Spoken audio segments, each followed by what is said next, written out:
Welcome to another episode of Krazy Knights, the Australian Kiss podcast. I'm one of your Krazy Knights co-hosts, Jamie McNichol, and it's a beautiful day here on a Sunday. Saturday was yesterday, so Sunday afternoon. It's a great, warm weather, springtime. I've got hay fever, and yeah.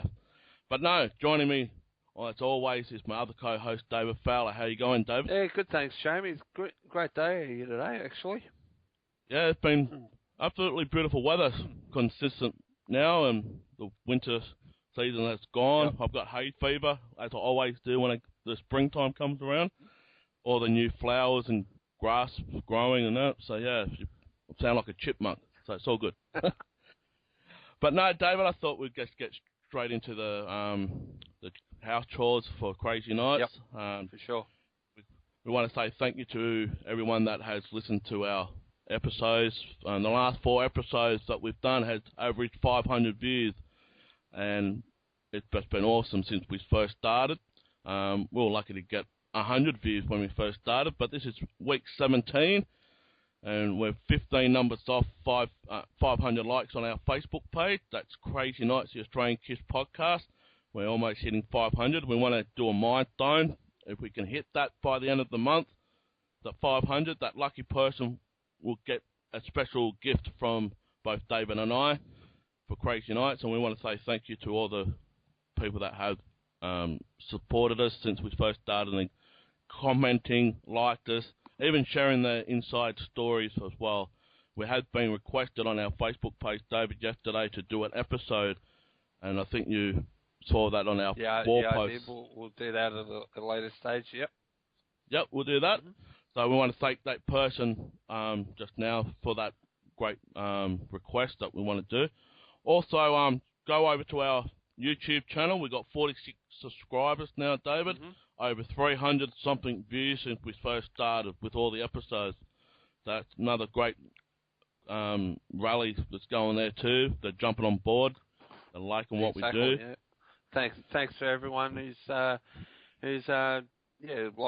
liking our page and watching all the episodes and getting something out of it. Thank you. Yes, thank you for everyone of that. And also, I'd like to mention our website, Podbean, at Krazy Knights at Podbean.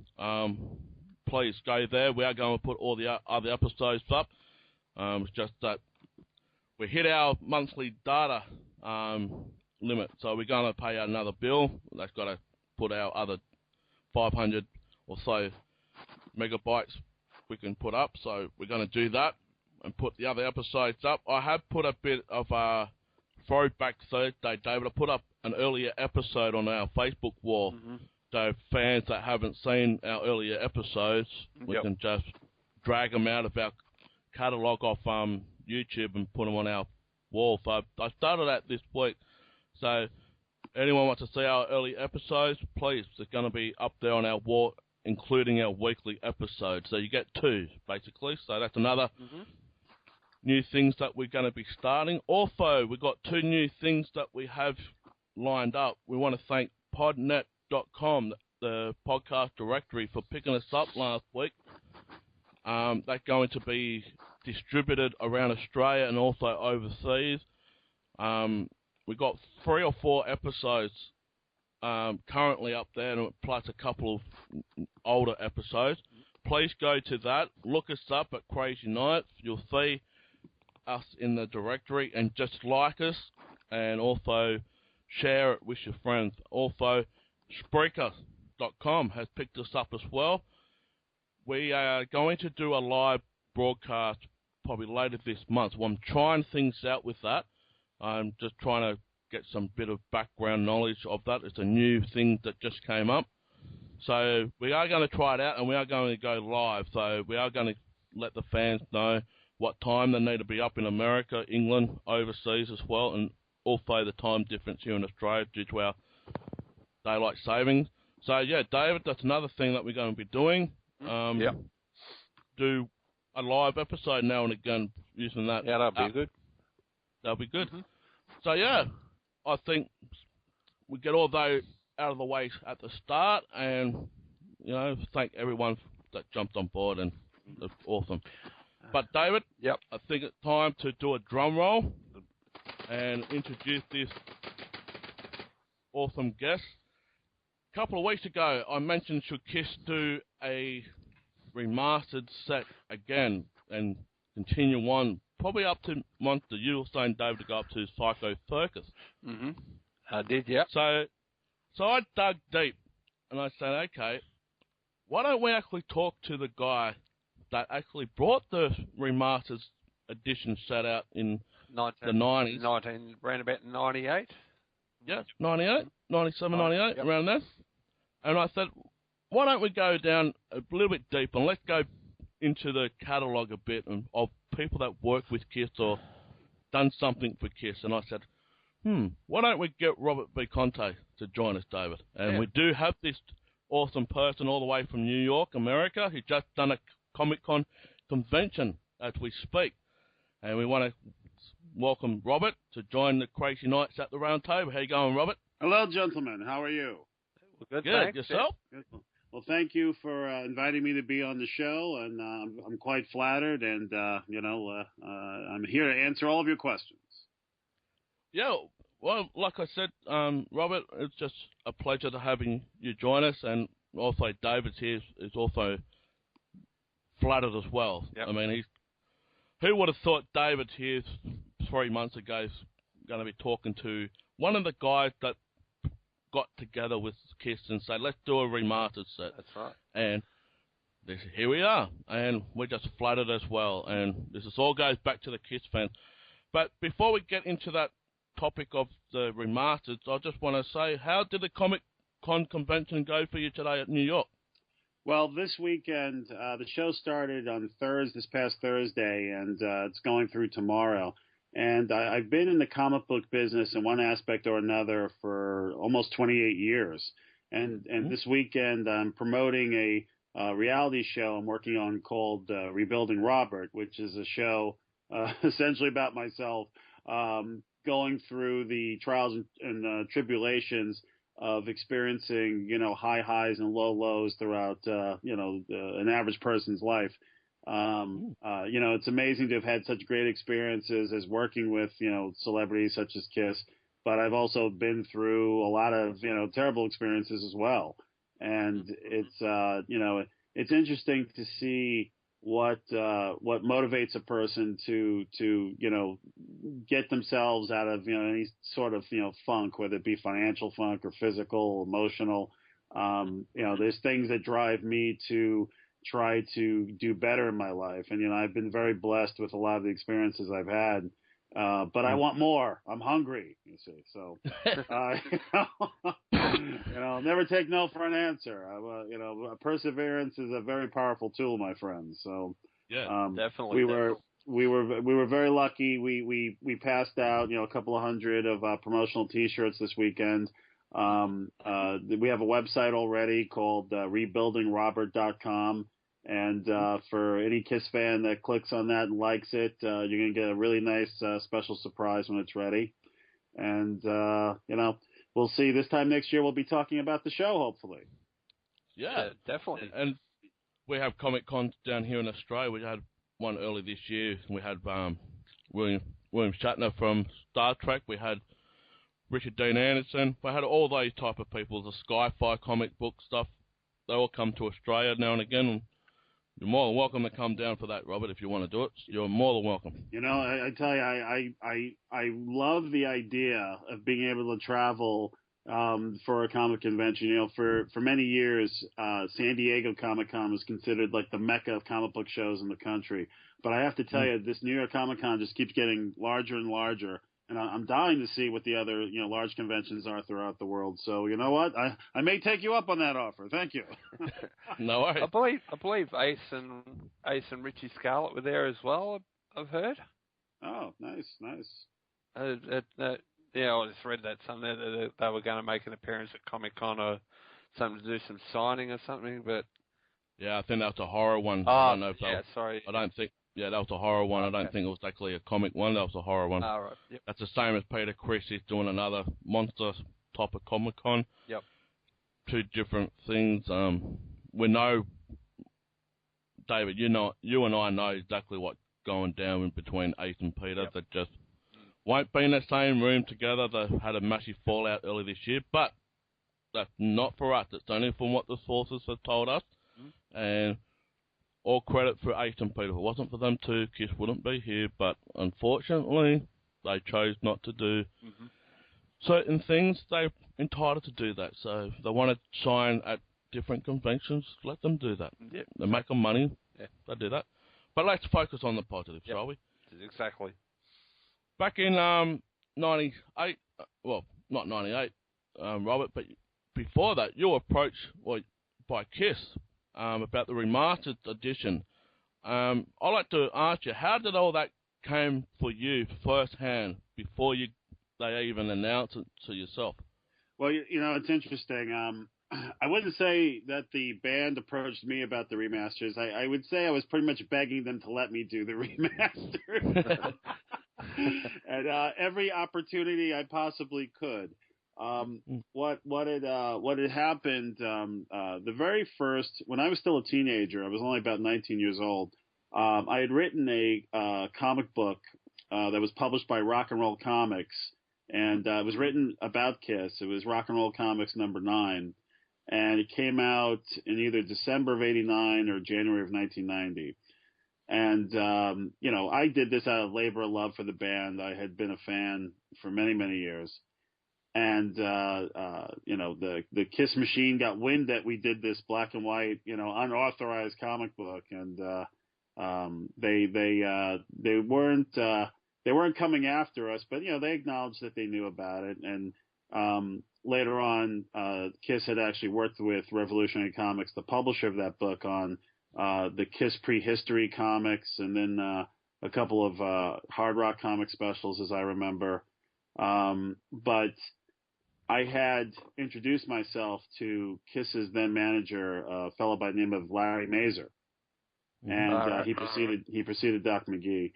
And I told him, who I was, and I was very interested in working with the band on an official level.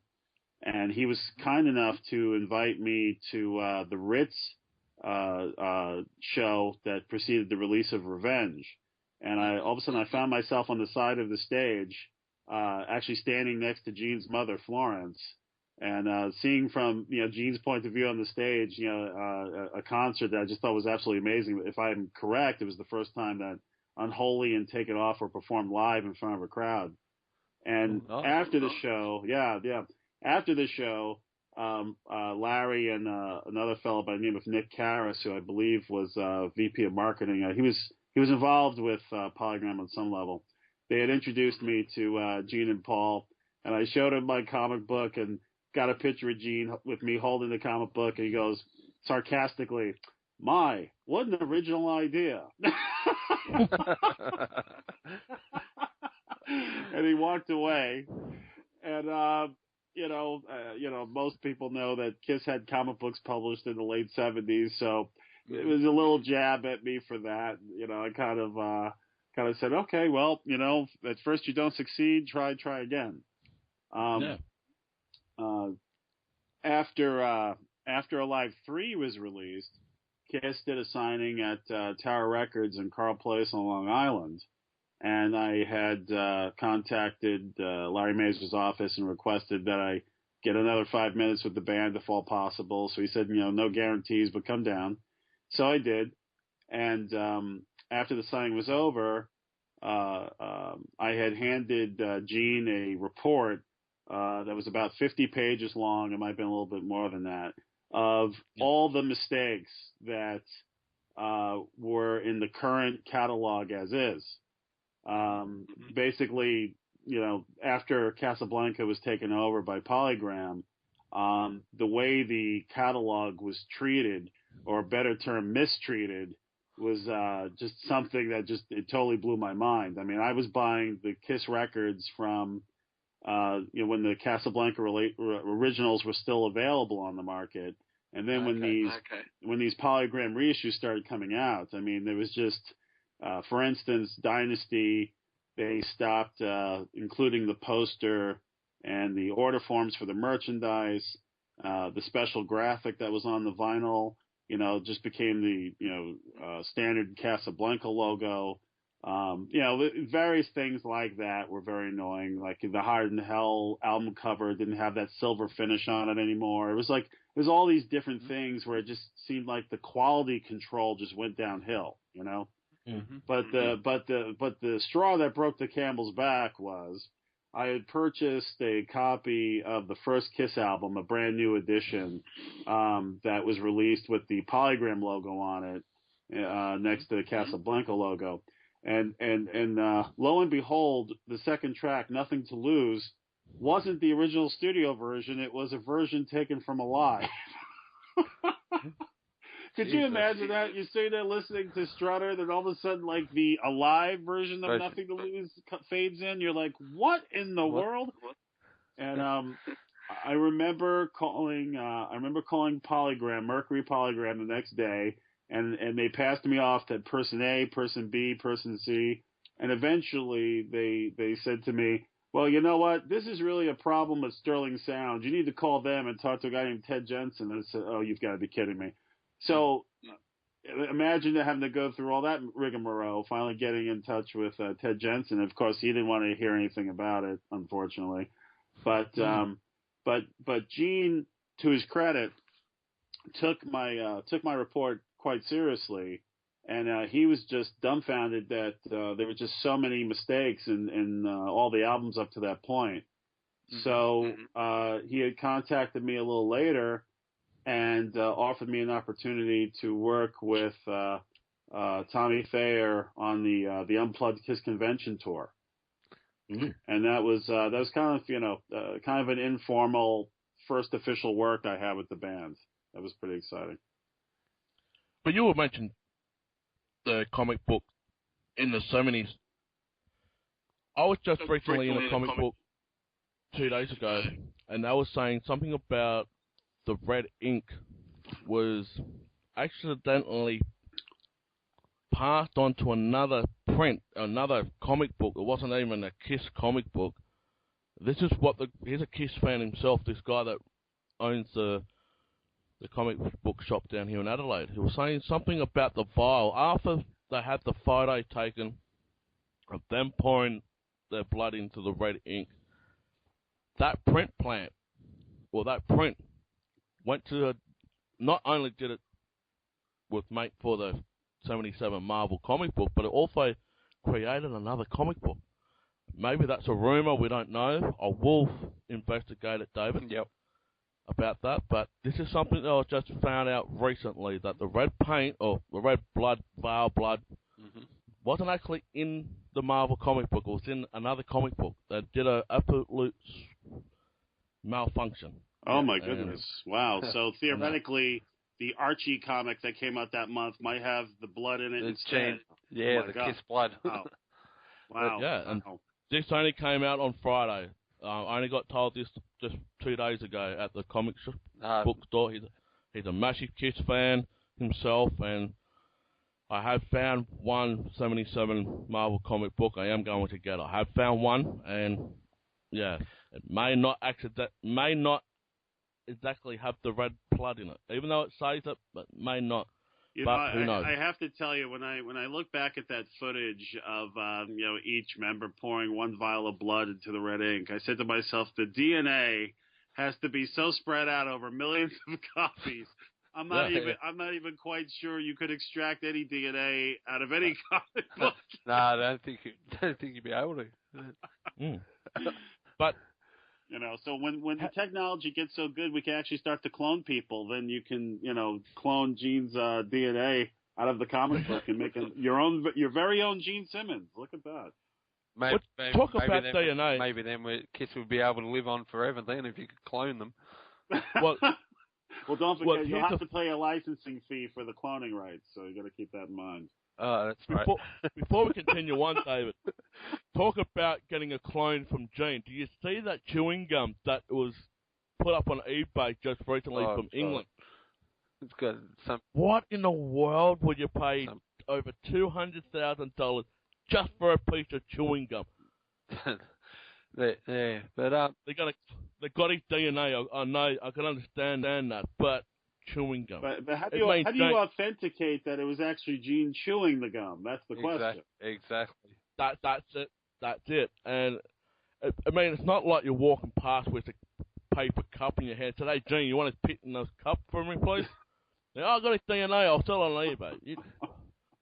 I mean, I'm not going to go underneath every table that I put my chewing gum on at high school and say, here, I got my DNA here, and I'm going to rip that off. But no.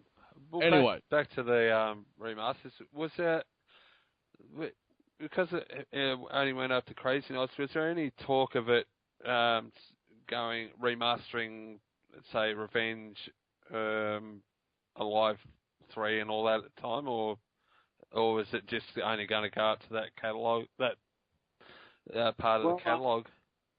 Well, did it actually go up to Krazy Knights, or did it go up to Hot in the Shade? Or Krazy Knights. I've only got it up because I bought them all, and they only went up to Krazy Knights as far as I know. Well, Krazy Knights was the last one that was released, but I had actually written essays, and we had actually done some of the pre-production on Smashes, Thrashes, and Hot in the Shade. Okay. I mean, Hot in the Shade, I was very displeased with the sound of the CD version of that, and I was really I was disappointed when they decided not to do the next round, because the Hot in the Shade, cassette and the vinyl sound so much better than the CD. So I had hoped they would remaster it, but they ultimately decided not to. There are a lot of factors at that point as to why they decided not to continue, but the essays were done up through Hot in the Shade. We had actually, if you look at the spine of Kiss Revenge, you'll see that it was just standard typeface instead of using the Kiss logo on the spine, which is the tradition. We had actually corrected that. And unfortunately, they decided not to move forward with it. So most of the world, as far as I know, all the remasters up through Krazy Knights were available, but work was done on the rest up to that point. But nothing was moved forward. There was also talk at one point of re-releasing Alive 3 with Take It Off incorporated into the American version, but that didn't happen either. Because that's a new re-edition. Was there any, with the Alive 3, was there any talk of actually remastering it as the double album that it should have been? Well, it's funny, when I saw the master tapes, I saw all the extra songs that were on there, and I was a little surprised they decided to release it without all the songs that were mastered for the album. There was talk of doing a limited edition version with all the tracks. At the time, there was a company called H&H Distribution that were doing limited edition vinyls of some of the Kiss records. And they did the glow-in-the-dark Creatures of the Night, I remember. And they did some sort of, I think it was a multicolored version of Alive 3. You could get like a yellow copy or an orange copy. The years go by, I don't remember these things as well as I used to. But there was definitely talks. I was in one of the meetings when they were trying to get the rights to release the entire concert on vinyl, and it didn't work out. But one thing I'll tell you, we had actually did a remaster and redesign of the originals. The original 3 record set that came out in the 70s. And if you look at the CDs with the catalog numbers, you'll notice between Destroyer and Rock and Roll Over, a digit is skipped. And the reason for that is because we had actually put together the remaster for the originals that came with the booklet and a couple other little great tchotchkes. They decided at the time not to move forward with it, and later repackaged it as a Kiss Chronicles set, which was basically just the 3 CDs with the standard booklets in a tall type case. But we definitely repackaged the originals for a CD release, and unfortunately they decided not to do it. Well, just going to go on to that. How limited were you to use the packaging for the remasters? Like, how they had the gatefold for certain vinyls when they brought it out under Casablanca. You had a different gatefold for the Elder. You had the hand on the CD, or not the CD, the vinyl itself. Well, Even saying that, you put a little bit of a story in that booklet cover of all the albums that came out with the remastered set. But I just want to go into how limited were you not to make a bigger package than what it already is? Is there something that you could have added yourself? Well, I'm glad you asked that question. Originally, when the very first remasters that we went into Sterling Sound and did were Alive 1 and Alive 2. And there was talk at the time about doing a ultimate box of Alive 1 and Alive 2 that was going to have a ton of extra stuff in it. And at the same time, we were working on the album You Wanted the Best, You Got the Best. That was actually the very first Kiss record I contributed to. And what the original concept of You Wanted the Best, You Got the Best versus what actually came out is a totally different animal. And that's a whole hour in itself, unfortunately. I won't get on that one because that'll keep us going for a while. But the original proposal to do the remasters was not only to include the essays and to make the record sound as better than what they had on CD before, and to bring back the original graphics, but the original idea was to actually add in a separate booklet with the lyrics, all the lyrics, and a bunch of different photographs from all the photographers that were around at during a particular album session. Let me give you an example. With the first Kiss record, we had been in touch with Joel Brodsky's studio. That was the fella who shot the first album cover. We knew there were tons of outtakes from that session, not only as a group but individuals. And he didn't have much in his possession. He claimed that All Coin Management had a lot of that stuff, and then it was very difficult to get our hands on some of it. We had talked to some of the other photographers like Bob Gruen and Waring Abbott about using some of their imagery in the remastered editions.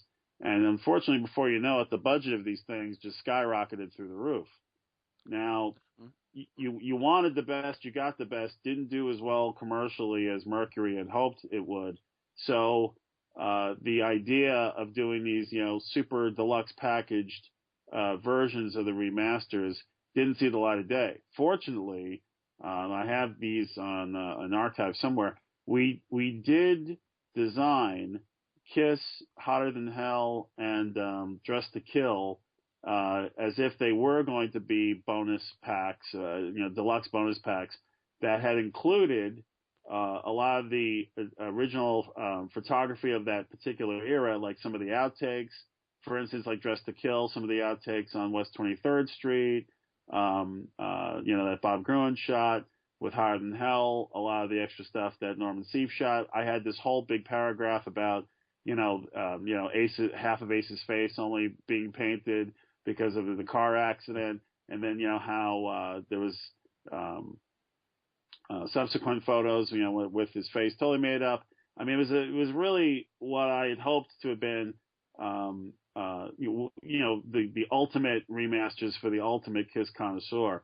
But the record company didn't want to put that kind of money into something that they weren't sure they'd see a return on. Of course, we as Kiss fans know that stuff would have sold immediately, but it was a difficult sell, so it didn't happen. It's just like everything that Keith brought out. Very limited stuff.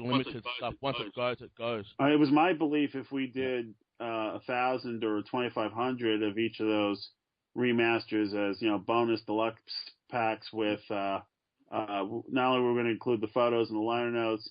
There was a Kiss licensee at the time called Cornerstone Communications that did the Kiss cards, the trading cards, and I had written those trading cards, and we were going to do a special subset for the remasters. And again, it's just the record company didn't want to spend the money on all these things. They looked at the numbers of You Wanted the Best, and they said, well, this is a new release, and if it's only doing this, we don't have the confidence that doing these ultra packaged versions of these albums are going to move anywhere, and we don't want to spend the extra money. So it was unfortunately it was quite disheartening. But you have to move forward, and that's what happened. There's a question I want to ask, just as a hypothetical question here, Robert. Okay. Is that due to the fact they were putting more effort into the Psycho Circus album rather than focusing on the remasters? No. Psycho Circus happened well after we were complete with the remasters. Although the remasters weren't released altogether, they were all done within, if I remember correctly, I'd say within 3 to 4 months. Everything from Kiss through Krazy Knights was complete. It's just that the marketing, they broke them up and issued them at certain points. So by the time I was done working on the remasters, I had moved on to that album Greatest Kiss. And then after that, Psycho Circus came later. So the production of Psycho Circus, it didn't influence what happened with the remasters. You did also just mention that you were going to put bonus tracks on the remastered. Some people ask, why isn't there any remastered demos or bonus tracks? You were focused on getting that on, weren't you? Well, it was interesting. When I was in the Polygram Vault out in New Jersey, when we were going through all the Kiss tapes, there were some of the Kiss tapes weren't cataloged properly, so there were things that were missing that we had to go out and find.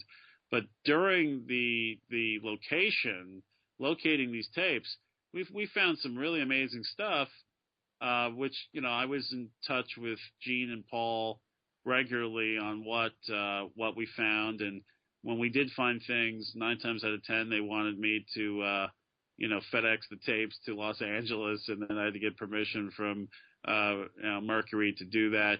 So there were things that were found that to this day still have not been released, and I'm hoping at one point they will be released.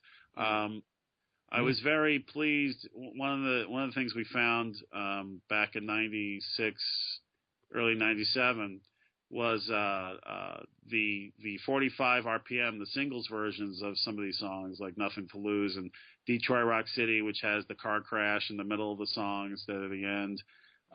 We had found those master tapes, and we sent them off. I mean, it took years for it to happen, but I was very happy that Kiss singles box set came out last year, because that's kind of how I envisioned the remasters originally. I wanted the first the first 4 or 5 Kiss albums to have the blue label, and the ones that have, as they were released originally. And we didn't get to see that with the remasters, but I was very happy to see that they did it with the singles box set. So, Dave, you got a couple more questions. I've got to have a drink of my water here for my hay fever, so you just ask a question. So, exactly from the time you were hired, how long did you actually work with the band? Well, I was, let's see, I'd say when the very first Kiss convention in 1995, Gene had announced that I was hired as the catalog consultant for the remasters. Mm-hmm. And then we had worked on them in 96, and they started coming out, I believe, late 96, 97. Mm-hmm. But those weren't the only things I worked on. That was my primary responsibility. But I also had helped package some of the Kiss merchandise that came out at the time. I had also published Barry Levine's The Kiss Years book. I also helped consult for some of the Kiss licensees on some of the products they were doing. It was a pretty busy year for me, pretty busy couple of years, actually. And it was some of the funnest times of my life. What was interesting around the time of the remasters when they came out here in Australia? Remember, Dave, the Japanese ones? It was in like a packet that had Japanese like a label on. Yeah, kind of like a almost like a cardboard, so like vinyl. CD. Yeah, thing, they look like sure. Look like little CD singles. Yeah, those were pretty exciting. I remember those. Yes. I must admit, looking at some of the lyrics, being transferred from Japanese to English, and it looked like they got a bit of it wrong. Well, it was funny because the first one I saw was Rock and Roll Over.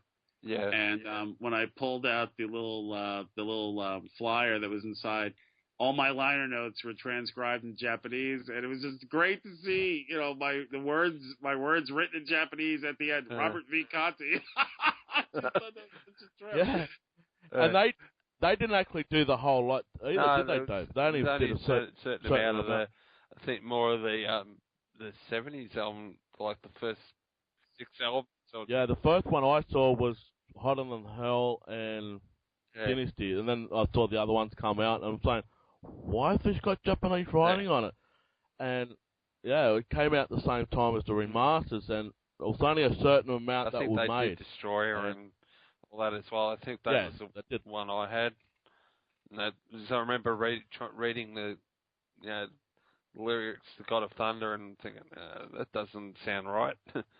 You can use them as a frisbee. That's how thin they were. You wouldn't use them as frisbee. No. You don't throw any kiss stuff around the house, but you know what I mean. The kids get hold of it, they can throw it around. It's like a frisbee across the room. Those are not the ones you want to. Robert, those are not the ones you want to share with your little children. No, exactly. But Robert, I just want to know, how was it with you when you came up to the 4 solo albums? Was that easier for you, or did you just have that vision out already? The solo albums, did you say? Yeah. Okay. That's interesting that you. The solo albums were fun to work on, but this is where some of the internal problems with Mercury were happening. We would, back then, when you design things or redesign things, you would have a low-res version of the files, to use when you just had to, show something with what's called for position only, just to show the printer, to show, your colleagues, to make sure everything's in the right spot. And then you'd have the high-res versions, which, took up a lot of, memory and were on these, zip disks or even, jazz drive disks. I mean, we're talking, 15 years ago. There were a couple of mistakes made, which I was very irritated because I didn't get to see the last round of quality control on the solo albums before they were re-released.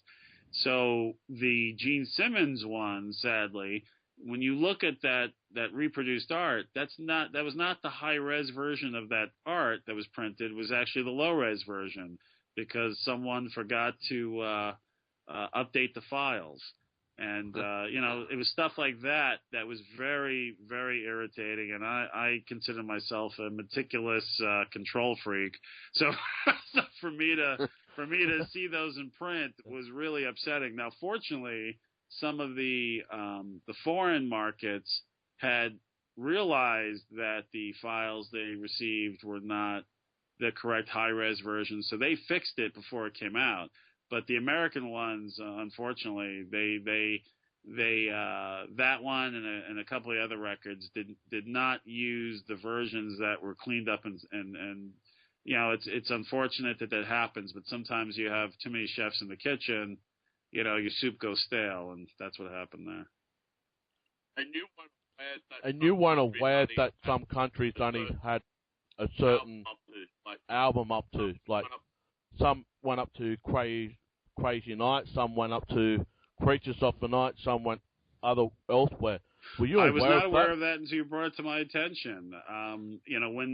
When we created the remasters, we supplied all the major labels that had had the rights to release Kiss albums in their particular country. Everybody was supplied with the same original materials, but it was up to each label to put them out as they saw fit. So I had always understood that they eventually came out everywhere, but you've obviously you've told me obviously differently. So I'm surprised that some of those albums still have not seen the light of day in some countries. Well, definitely here in Australia, we definitely got everything up until Krazy Knights. I've definitely got all of them. and they're all produced here in Australia. So I was pretty sure I saw Hot in the Shade remastered, but I haven't seen it. Obviously, no. I know. Well, Robert just clarified that we're going to do it, and whether it's been out there or not. If anyone has got it, I don't know if it's been released. As far as I know, no. Believe me, if they remastered Hot in the Shade with the essay and everything, I'd like to see a copy. It's only been about 15 years. Yeah, exactly. Yeah. But here's a question. I didn't put in beforehand before the interview. All these other albums that came out, like Chikara and all that, I would love to see a remastered version. Even Killers. I think Killers was remastered, wasn't it? Killers was actually not remastered. When we got the go ahead to remaster The Elder, including all the music that you may recall that the original American release, the tracks were in a different order than what the original intended order of the album was. They had put The Oath first. We brought back The Elder by its original intended track order. Plus, we added Escape from the Island, which wasn't on that original mix at all. So we were very happy to do that. And then we moved on to Killers, and we were told for legality issues we couldn't release Killers in the U.S. So unfortunately, the record company decided not to remaster Killers, which was too bad. I had actually pitched the idea of releasing the 4 unreleased tracks as an EP or as a mini CD to the Kiss Army as like an exclusive or something, but it didn't go through. Yeah, we got Killers here as an export is from Germany, the German import. But Chikara, the one that came out in the 80s from Japan, I would have loved to see that remastered. Yep. Love to, because that is a very hard. That's a very hard CD to get your hands on, and it's funny because I remember that was when CDs first hit it big at the bootleg CD market. Chikara was one of the more popular bootleg discs, so a lot of Kiss fans have that CD without realizing they have a bootleg version of it. It's pretty interesting. Yeah, that was the same with the Carnival of Souls. There's a bootleg version out there, and I did have that, and then that was the 2 years later, a really rough mixed version. Real rough demo. I've seen it. I've actually got a copy of it here, but I've got the one that they put out eventually anyway, so which is much better. Yeah, but Robert, I just want to ask one question. Were you a Kiss fan? You obviously were a Kiss fan.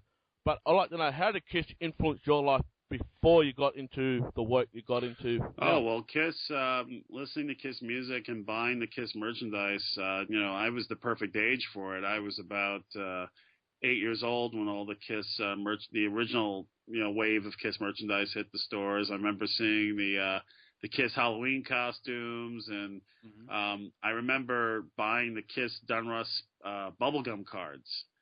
And it was really funny because I was introduced to the band not through the music first, but actually through the merchandise. Like I said, the trading cards and the comic books and things. So from an 8-year-old's perspective, it was like, hey, this is some really cool stuff, and they're a rock band too. Well, that was kind of where the majority, a lot of the Kiss fans at the time, the ones that were older, they were motivated by the music first. But, I became such a devout fan that every time something was on television, I remember staying up to watch the USA Today special that came out in '82, where they had, it was the first time I ever seen Vinnie Vincent in makeup on TV. And I remember saying to myself, where's Ace Frehley? I didn't know he left. Well, funny you mentioned Vinnie Vincent. I have a friend of mine here in Adelaide saying when they first brought out the Lick It Up album, he thought, that's Ace Frehley without makeup. He turned the cover over. He said, oh my God, Ace Frehley changed his name to Vinnie Vincent. he's a massive Ace Frehley fan, and you know he actually to this day he's actually thought that Vinnie Vincent changed his name to Ace Frehley changed his name to Vinnie Vincent. That's Vinnie Vincent, you know, because no one at the story goes, no one knew who Kiss looked like without the makeup. He was living through some major denial there. He couldn't accept Aces as the band. Exactly, yeah. For 20 years. Well, I just want to jump in for this. I just found out some information last night. Apparently, that EP that Vinnie Vincent made out in '96, I think it was, he's going to. They're bringing out a T-shirt. They're redesigning the T-shirt, and also the album's going to be released in full. Okay. Yeah. I just found this out last night on their official page and all that. Maybe he is desperate to make some money because he stopped suing Kiss for all these times. Focus on the music. If he would have focused on the music, a lot of things would have been different. But he is what he is. To Vinnie Vincent's credit, you know, he co-wrote or contributed to a lot of the music that really I thought was great Kiss music in the '80s. You know, "Lick It Up" is still one of my favorite records. You know, and you know he co-wrote most of that album. It's a shame when personalities conflict and you can't work for the goal, which is to make great music together. I mean, he was picked by Gene and Paul to take over, you know, to replace Ace, and I think he was at the time, you know, a great musician. And I love the first Vinnie Vincent Invasion record. You know, it's funny because a lot of people don't know that Bobby Fleischman, which was Journey's first vocalist, is the vocalist on that album. There's a lot of people still think Mark Slaughter sang on that record. It's not true. You know, but just talking about Lick It Up, were you going to put any of the demo stuff that Vinny did for the remasters, like the Boys Wanna Rock, or even his version of Lick It Up? I knew there were demo tapes for Lick It Up that we were trying to see if we could get rights to put extra stuff on there. Again, the decision was made earlier on not to pursue the avenue of including bonus tracks at the time. The idea for a Kiss Monster box set had actually germinated out of those discussions. I mean, there was, you know, anytime we found something that we considered rare or unique, we had sent over to the band, and some of that stuff did wind up on the box set, but there's still a lot of stuff that isn't released. But I'll tell you something that did come up. During Lick It Up's remastering, we had pitched the idea of doing a limited edition version where the front of it was going to be the photo session with Eric and Vinny in makeup, and then you would lift up the page and it would be the traditional cover everybody knew about, you know, everybody's familiar with. But you know, again, there was so many ideas that came back and forth, and a lot of that stuff were great ideas. It's just that, you know, due to various reasons, economic and so forth, they didn't happen. Yeah. Let's go to the album before Lick It Up, Krazy Knights. Krazy Knights count before Lick It Up? I didn't know that.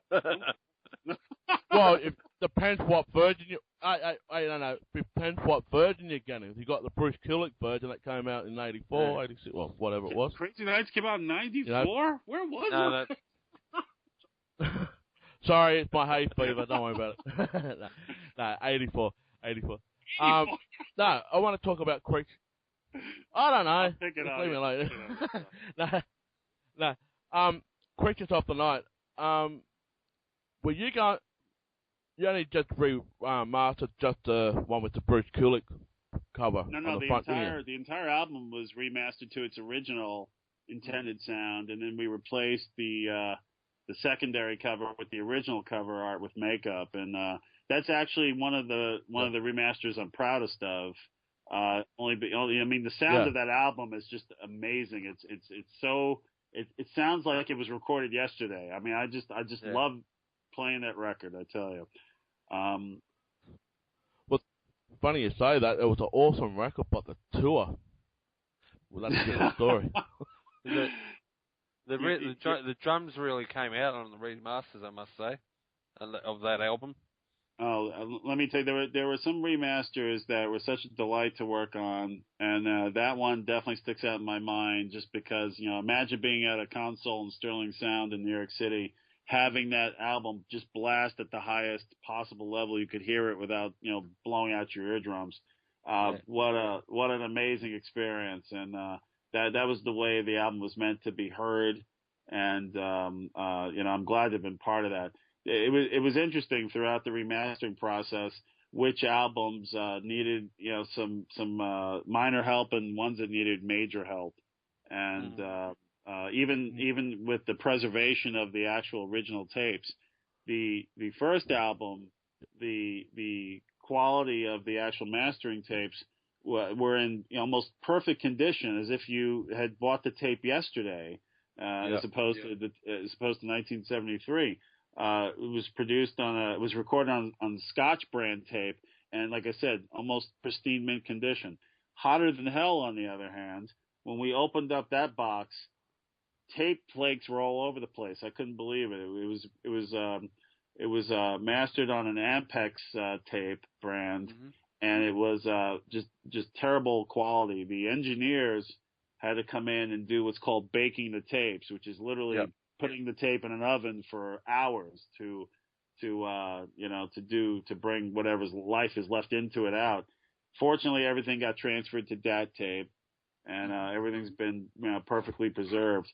But let me tell you, I'll never forget when they opened up that Hard in Hell box and just seeing tape flakes just fall off the base of the tape. I remember my mouth just dropped. I said, "Oh my gosh!" And fortunately, those skilled professionals over at Sterling Sound knew exactly what to do, and thank goodness they saved the record. Well, I just want to put you in that time capsule again, Robert. And if you went back and did a remaster that you haven't done to date, which one will you do and why? Okay, out of all the records, which one would I go back and master again? Is that the question? Yeah, or an album that you have not done. An album I haven't done today. Okay, let's see. That's a good question. Oh dear. It's been a dream of mine. When we were doing a live 2, some of you may know that, some fans out there may know that when the album was pressed in certain parts of the United States, Take Me and other songs were listed. Print on the cover, yeah.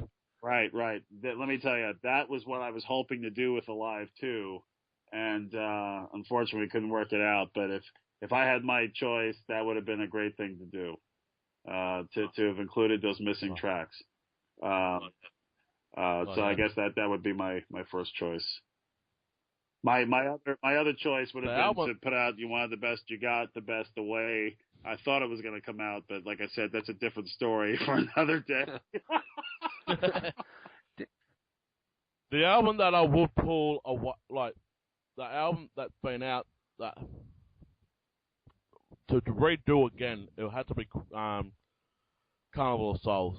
I mean, I know that was a rush job because they were mainly trying to focus on the reunion tour and whatnot, and to my knowledge, it wasn't completed the way they wanted to do. They just used what it was, and according to Eric Singer, the drum tracks were turned down on Carnival of Souls. It's heavy, but the original tracks for it was a lot heavier than what originally came onto the disc. I would love to do a brief polish of that as well. I'm glad you brought that album up. I remember particularly going into Mercury Records and basically sitting in the conference room with a few people, and they played Carnival of Souls from beginning to end, and some of the tracks were in different order.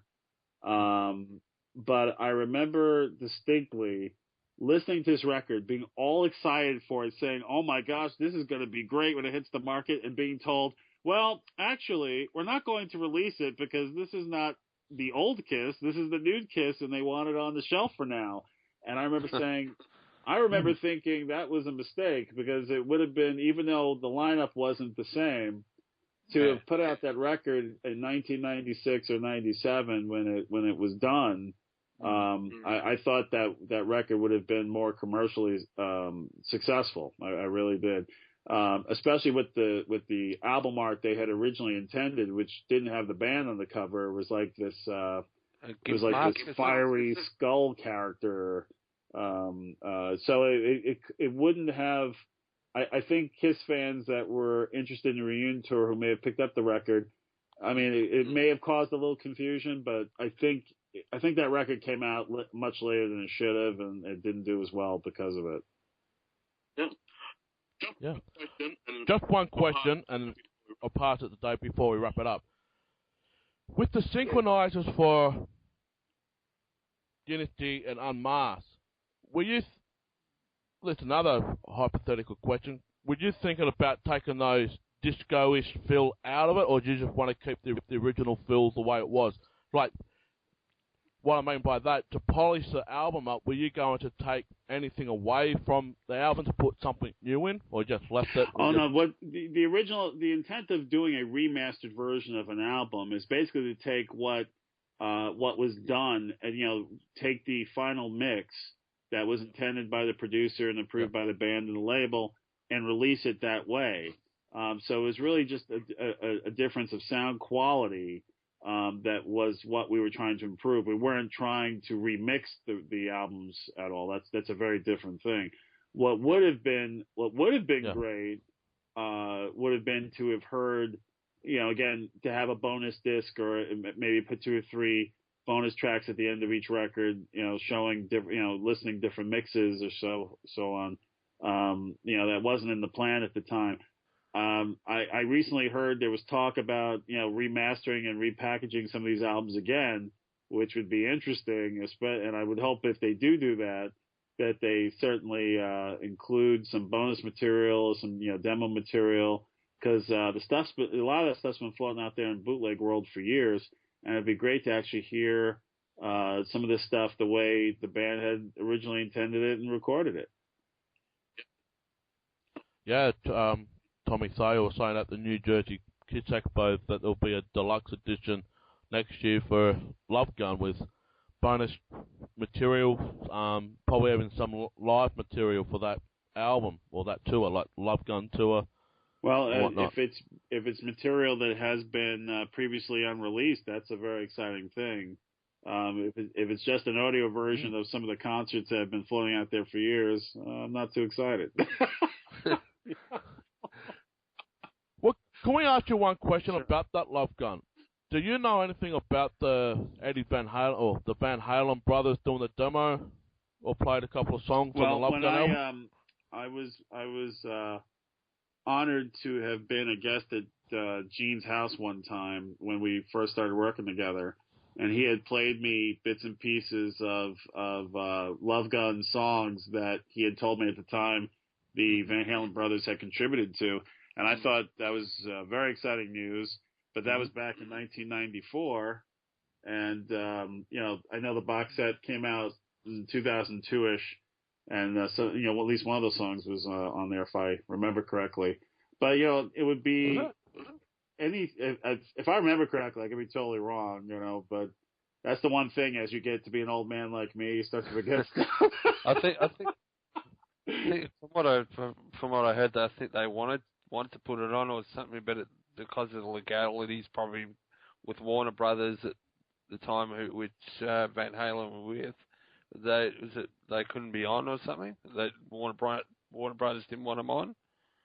Well, who knows what the legal or the political reasons were, but what's exciting about this kind of stuff is that if Kiss does move into a direction where a lot of the archive stuff that fans haven't heard before finally starts coming out, that's very exciting. I mean, one other thing that I had heard with my own 2 ears was a very early recording of the Daisy, which turned out to be a cassette that was included in Kiss's very first press kit, which is finally talked about in the book Nothing to Lose. But Gene played that for me in his guest house, way back in '94, and I was just so delighted that they were actually able to archive themselves that early in the game, and I had thought that was going to be on the Monster box set that came out in 2002, or at least 1 or 2 tracks. But so there's stuff out there. It's just a matter of when they decide to release it. Yeah, because they just also released, I think, on vinyl. It's something live at the Beacon Theatre from about 75 on vinyl. I remember seeing that online, that you could order. It's an official Kiss release apparently, but I think they're only doing a limited run of them, I believe. Oh wow! I mean, I'm personally a big fan of the band's inception through 1975, 76. So anytime I hear anything from that era coming out, either audio or video, I'm very excited about stuff like that. I always like when they find these new, new gems. It's always exciting. Yeah. The thing I like to see is that even though they brought it out on the Kissology, the first official performance at the Coventry, put it on the CD. Sure, yeah. I mean, I remember there were plans a few years back. There was some talk of doing a specialized box set that was just going to be some of the earliest shows boxed with, with some bonus materials. And then I think that was going to be a fan club exclusive or something, and then that didn't happen. But there was a lot of talk about it because in my Kiss collection, I have a photo of the Daisy in Amityville, and they had talked to me about contributing that to a package. And at the time, I was excited, but then it didn't happen. But then, this, like with the new book, Nothing to Lose, that came out, I said to myself, there's got to be a picture of the Daisy in this, and there wasn't a picture of the Daisy. It was a picture of the drugstore before it became the Daisy. I said, wow. Maybe one day we'll see the Daisy. Especially, well, especially Nothing to Lose when they were closing a song for Moby Blues. They never actually recorded the song, but they used to close the song with Paul. Right? It was a Moby Blues song that they closed the shows down in the early days. This was before they got the record contract. And going back to Warner Brothers, David, Casablanca was initially signed under Warner Brothers when it went on before the record came out, the debut album. They were actually under when Neil Bogart changed his record label into Casablanca. He went to Warner Brothers, and that was under the Warner Brothers banner at one stage. The very first Kiss album, if you have the printing before Kissing Time was added to it, it says distributed by Warner Brothers Records. But what's even cooler is if you have the 8-track tape of the very first release of the first Kiss album, it actually has the Warner Brothers logo on the index, which is, for the Kiss connoisseurs, a pretty neat thing. Yeah, we'll have to get a copy of that. Yeah. I was very lucky to pick a copy up probably about 15 years ago in a used record store. And the only other person I knew that had a copy of the same tape was Lydia Chris, but I believe she had sold her entire collection through auction. So there's some lucky Kiss fan out there that has the first pressings of all the tapes and 8-tracks and vinyl, and that's a very primo collection. It is, and you can probably buy a house with that collection if you want to resell it later on. And believe it or not, there are Kiss fans that would put their house up for sale to have a collection like that. Yeah. So, Robert, how can the Kiss fan get hold of you if they want to find out a little bit more about you? How will they get hold of you? I have a Facebook page for Rebuilding Robert. So if you go to rebuildingrobert.com, it logs on to my Facebook page, and you can either like it or send me a message, and I will certainly get back to you. Yeah. And any other questions you'd like to ask David before we wrap this show up? You were talking to us before we started the show. You wanted to speak about somebody that recently passed away? Oh, yeah. Well, I wanted to, today at New York Comic Con, I've been so focused on the projects I'm working on. I found out for the first time today that a colleague of mine, Hans Paulson, who owned KissForSale.com, had passed away in April. And he was such a great guy. It was great to know, and one of the friendliest, funnest people I had worked with and had known in the KISS convention community. And it was very, very heartbreaking to hear of his untimely passing. He and I think we're only a year or so apart, and he has a wife and kids, and my heart just goes out to them. And he was such a special part of the KISS retail community, and he'll be missed. He'll be missed. I just wanted to give my thoughts to him. So thank you for that.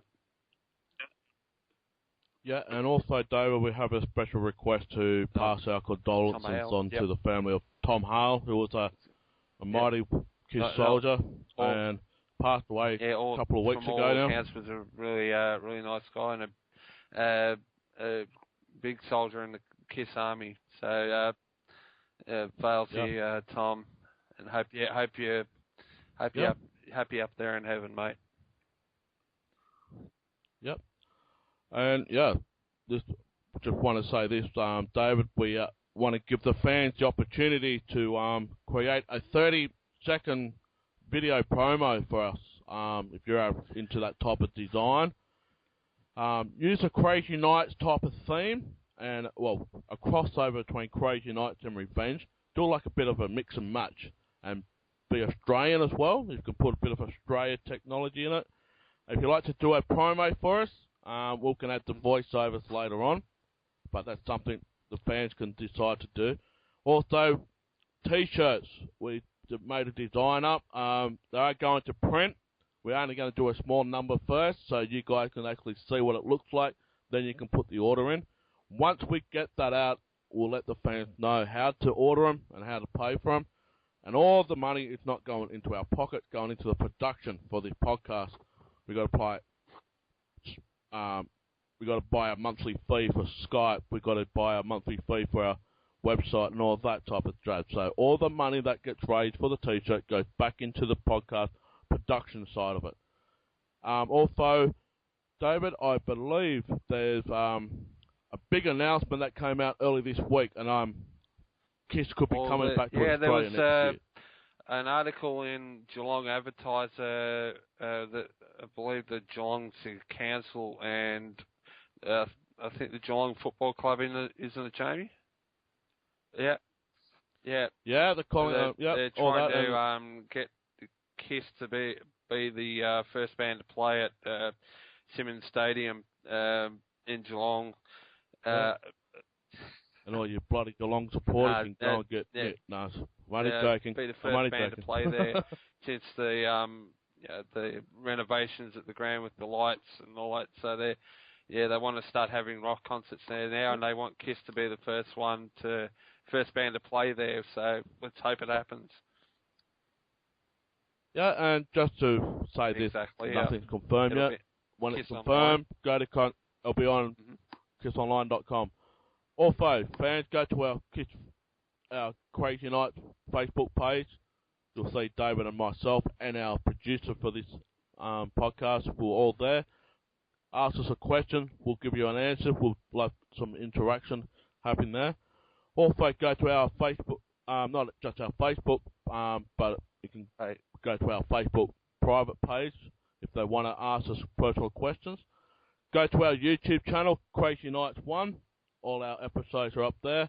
Leave us a comment. Subscribe to us on YouTube as well. Go to our Twitter page at Krazy Knights 1 at Twitter. We'll just post some photos and some episodes up there. Once it gets loaded, it goes up to Twitter as well, so you can go to Twitter. Podbean as well, Krazy Knights at podbean.com. We're doing a weekly blog now up there now, Dave. So every episode that we do, we're going to write a blog and put some photos and things like that. So this one as well, there'll be a blog up on there. So it's your turn to write the blog this week, Dave. You can send me the email, we'll put it up there. And go to Podfeed.net, you'll see it's on the directory, and also Spreaker, we'll put up on Spreaker as well. And also, all the other things that Robert just mentioned in his podcast, go and check them out. it's great just to explore different avenues of not just Kiss in general, but Comic Con, like Robert did at New York today and also tomorrow in New York, and all these other great things as well. Go and check it out. So, rebuildingrobert.com. Yeah, I was going to say, make sure, look out for Robert's new reality series when it comes out. Hopefully, we'll get to see it here in Australia. But just look out for it, people. And gentlemen, thank you so much for having me on the show. I deeply appreciate it. No, that's all right, Robert. And we want to say thank you for joining us at the Knights of the Round Table, Robert. You're more than welcome to come back any other time for new breaking news or anything else to talk about comic books. I've just picked up a new comic book on Friday myself, the solo album. I've got the Paul now. I'm going to get the other two, and very cool. It's going to be looking good. I'm trying to find the Howard the Duck one. I found one. Howard the Duck, number 12 or number 13? Awesome. And David, when I do get this Marvel comic book, you're going to have a look at it too. Very cool. So, yeah. All right, guys, join us on next week on Krazy Knights, the Australian Kids podcast, and you never know, all the great surprises we come. Yep. Oh, before we go, David, I just want to say this. We have got an official email back as well. The last week of this month, we have got another special guest. We're not going to blurt it out.